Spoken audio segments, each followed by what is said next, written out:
Hello my friends and welcome, my name is Dennis and this is the latest update from Ukraine. Let's start from not good news for my country. Israel refused to give military help to Ukraine. Just recently Ukraine asked officially Israel to help with air defense because we are constantly under the shells of the Iranian-made drones. So today the Israeli Defense Minister Hans said that they will not send any kind of weaponry to Ukraine. However, they will send some of the radars to identify the Iranian drones, not the tools to shut them down. However, we have some insights that negotiations still ongoing between Israeli and Ukrainian sides to provide Ukraine with Iron Dome, because we're not asking offensive weapons, right? We are asking for the weapons that will defend Ukrainian civilians in the cities. Germany already gave Ukraine RST. United States will provide us with NASAM systems, and also even Spain gave us the anti-rocket missiles. And we are not asking that systems as a gift. We would like to pay for them to purchase for our army, but still they refuse.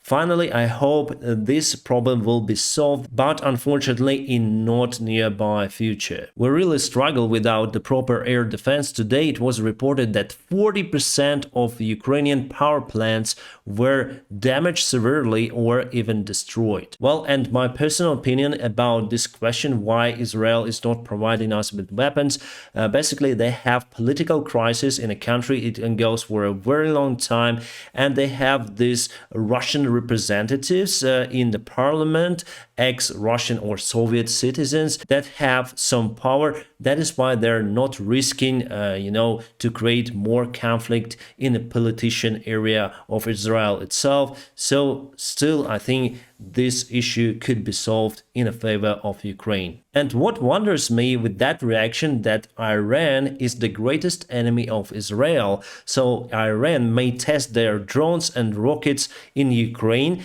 and then modify them and use further to hit Israel itself. So it's a great risk not supporting Ukraine from Israel's side. Chinese Minister of the Foreign Affairs said that they do not know anything about the drone attack, about Iran involvement in a conflict, what is happening, we don't know. And if you check out the voting for China in United Nations for anti-Russians, let's say, resolutions, they do not support that. They usually do not vote or vote pro-Russian side. And I'm sure that China is not even close to be our ally in this war. Putin gathered the urgent security meeting today and they applied the martial law in Russia, but it's not in all Russian territory. They applied it only in the recent annexed territories of Kherson, Zaporizhia, Lugansk and Donetsk regions. So they're providing some sort of the war state there. Why do they do it?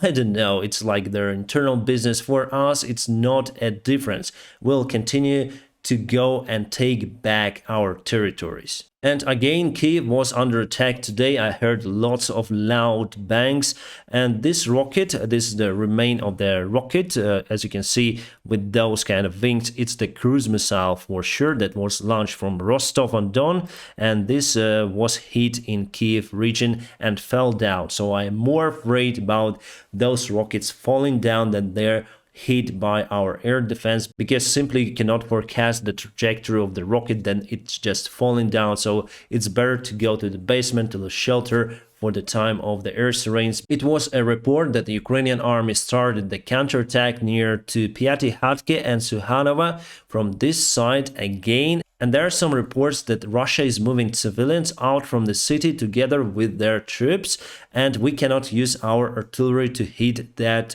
army, the Russian army, because they just covered with civilians and we are unable to use our weapons. So maybe it's the bad sign for Ukraine, because it's just partially bad sign, because obviously we're gonna take Kherson in that case, but Russia may move their forces to other regions and have more success, for example in Donetsk, because the main goal for Ukrainian army is not just to take back our territory. The main goal also is to destroy, encircle, imprison Russian army, because if their army exists, they may push and attack us again from different directions. Those are Russians. They went to the kindergarten with their propaganda, with their weaponry. So they're just, it's nonsense. So it's the teacher, she's happy. And what about those kids? It's just terrible. It's a militarization of the Russian society. Everyone be ready to fight for what? For whom? For Putin. We were able to capture this drone. It's Mojahed 6. It was shot down near to Odessa, or maybe it just lost the control, or maybe we put some kind of signal distortion, so it went to the sea and we took it, and now it's on research. We're trying to find out the weak spots of the Iranian drones. Altogether, since the middle of September, we shot down 223 Iranian drones. And the European Union is ready to apply the new sanctions on Iran for supporting Russia in this war, directly supporting with their rockets and drones that are used not on the battlefields mostly, they are used to destroy our infrastructure, civilian infrastructure, and ourselves here in the cities. German President Steinmeier cancelled his visit to Kyiv. He should have been here yesterday, but due to the safety concerns, he refused to go to Ukraine. Those are the mothers and sisters of the Russian soldiers. They say that the mobilized Russian soldiers were sent to Ukraine, and now for 10 days they don't have any kind of connections with their family members that were sent to fight here for Russia, and probably they will go back just in a plastic bags. The head of the European Commission, Ursula von der Leyen, said that the majority of the gas supplies now comes not from Russia but from other countries. I think Norway, Qatar and United States, obviously with LPG. She said that they thought at first that for this reconstruction of the energy market they would have to spend at least 7 years, but now they reached this goal in just 8 months. It's great news, my friends. And here we have the satellite image of the Antonovsky Bridge showing that Russia is completed their improvised construction of the one more bridge constructed from the ferries, and they now may send people across this way. Russian army started to build the huge defense line in Lugansk and Donetsk regions. They call it the Wagner defense line. Wagner because it was built by the private military campaign Wagner, and probably it's going to be effective, but from what I see, they are not planning to defend the northern side of Lugansk Oblast. I don't see any kind of reason why would they put it over here across the Siversky Donets river. I think they expect that Ukraine would take this part of the territory and this part as well. This line mainly built not across the front lines but far behind the front lines. United States industry cranks up HIMARS production. They plan to increase the production of the HIMARS systems by 30%. It's great. We got this article from Bloomberg. McCarthy warns GOP may cut back Ukraine aid if party wins House. I'm not good in United States politics.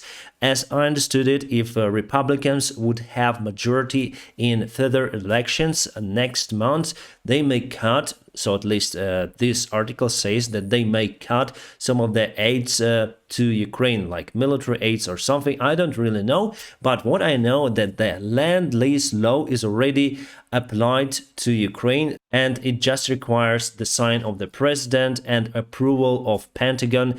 And Pentagon, together with President, do not need to put this over to Senate. So just straight direct help to Ukraine. So for me, I don't think that the aid, the supplies or something would be cut for Ukrainian side. About this military map, my friends, there is no update recently. So just some of the corrections near to Bakhmut.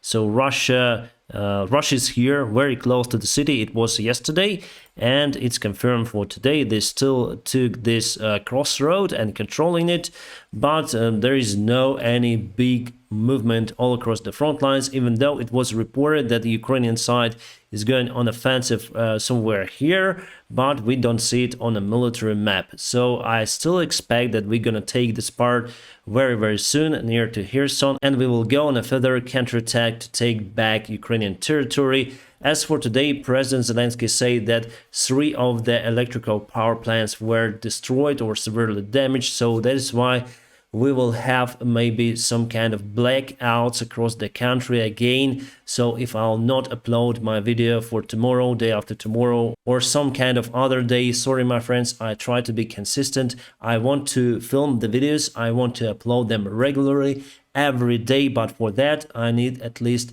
electrical supply. Without it, it's just impossible, my friends. And for now, just don't forget to press the like to this video. It helps me to propel the content around YouTube. If you want to support my channel financially, there are some of the links in the video description below. You may support me on PayPal, Patreon, or Donatello, whichever you like or more convenient to you. I wish you a peaceful sky wherever you are. Have a great time.